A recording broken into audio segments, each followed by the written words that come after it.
Assalamualaikum warahmatullahi wabarakatuh. Seorang wanita dari kalangan Alawiyah atau keturunan dari Ali bin Abi Thalib, termasuk dalam Ahlul Bait Nabi Shallallahu Alaihi Wasallam, hidup dalam keadaan fakir setelah ditinggal wafat suaminya. Ia mempunyai beberapa orang anak perempuan yang masih kecil. Karena khawatir orang-orang di sekitarnya akan gembira karena penderitaannya, wanita janda dan anak-anak yatimnya itu meninggalkan tanah kelahirannya, pindah ke suatu tempat yang ia sendiri belum tahu kemana. Dalam perjalanannya, wanita tersebut memasuki suatu desa dan tinggal di masjid yang kosong.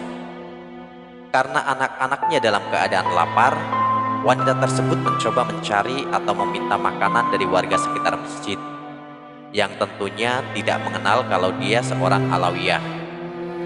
Ia memasuki suatu rumah dari seorang muslim yang tampak berkecukupan, yang ternyata adalah seorang pembesar di desa tersebut.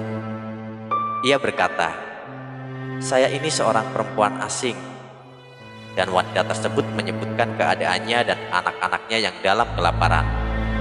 Tetapi lelaki tersebut mengabaikannya begitu saja. Maka wanita itu meninggalkan rumah tersebut dan berjalan lagi sampai di suatu rumah lainnya. Pemilik rumah tersebut yang ternyata beragama Majusi menyambut kehadirannya dengan gembira. Setelah ia menceritakan keadaannya, lelaki Majusi itu memenuhi kebutuhannya. Bahkan ia mengirim salah seorang istrinya menjemput anak-anak wanita tersebut di masjid dan membawanya untuk tinggal di rumahnya. Ia begitu memuliakan wanita Alawiyah dan anak-anak yatimnya itu, layaknya terhadap kaum kerabatnya sendiri. Pada malam harinya, lelaki muslim yang didatangi wanita Alawiyah itu bermimpi seolah-olah hari kiamat telah tiba. Ia melihat Rasulullah Shallallahu Alaihi Wasallam berdiri di samping sebuah gedung yang amat megah dan indah. Maka ia mengucap salam kepada beliau dan berkata, "Ya Rasulullah, untuk siapakah gedung itu?"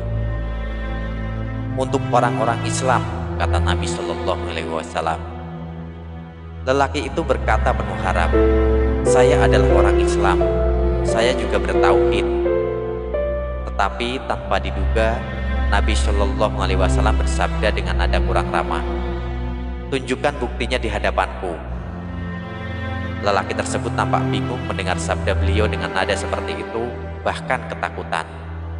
Kemudian Nabi Shallallahu Alaihi Wasallam menceritakan tentang wanita yang telah mendatanginya, meminta sesuatu dan ia mengabaikannya itu, dan ia terbangun dari mimpinya.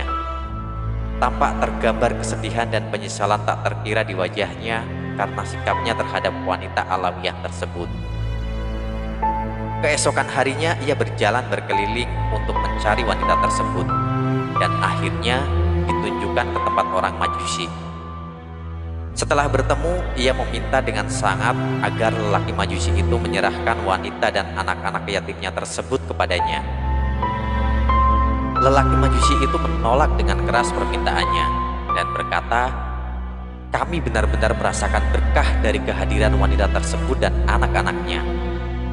Lelaki muslim itu mengeluarkan sekantong uang sambil berkata, "Ambillah uang 1000 dinar ini dan serahkanlah mereka kepadaku."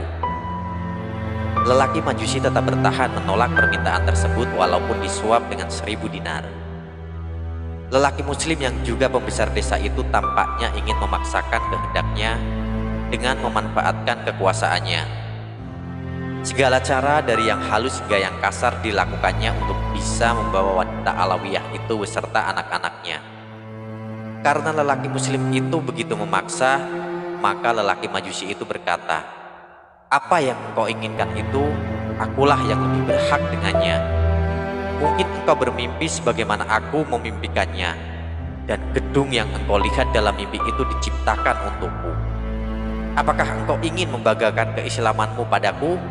Demi Allah, aku dan seluruh keluargaku tidaklah tidur tadi malam kecuali telah memeluk Islam di tangan wanita tersebut."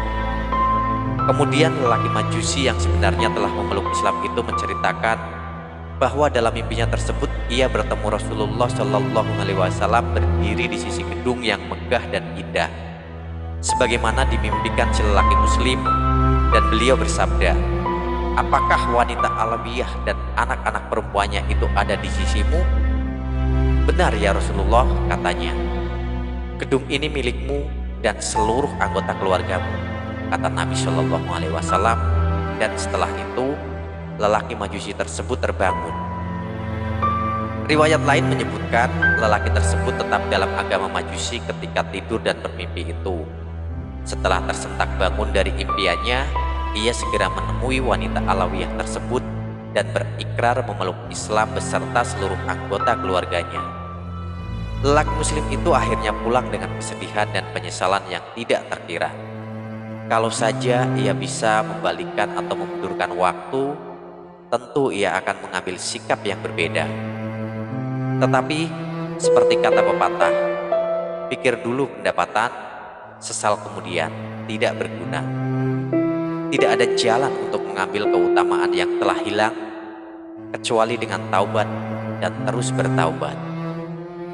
Demikian kisah tentang kedermawanan seorang Majusi. Semoga bisa bermanfaat untuk kita semua. Wassalamualaikum warahmatullahi wabarakatuh.